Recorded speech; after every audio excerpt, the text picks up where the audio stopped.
This old guy DIY video has to do with what I found when I went to change the fuel filter on my tractor. I bought this thing in 2004, so it's 16 years old. And in that time I never changed the fuel filter, never even thought about it.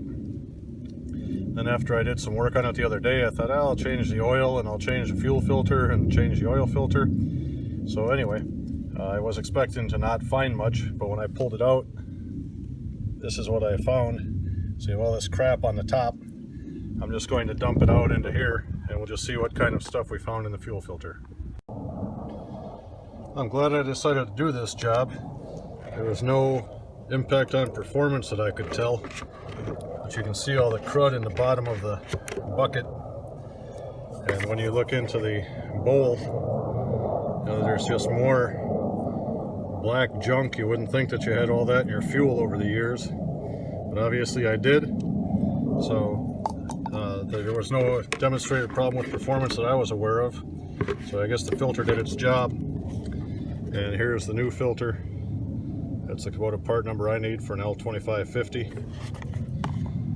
And anyway, I'll clean out the bowl and I'll install the new filter and we'll be back to business. I've put the fuel filter back on, and it's located here in front of the brake pedal. And the way mine was originally mounted, the thing had been painted gray, so the other side of this is gray, you can't see anything. So for years I didn't see anything but that gray surface. So when I put it back on, I mounted it with a clear side out. And when I put it back on, I also put this little aluminum lock nut, I left it loose, turned the petcock open to allow diesel fuel in. And then once there was fuel running down the sides, I closed it again, I tightened this up, and then I opened the valve again, so now I have free fuel flow, and there's no leakage, so that's all encouraging.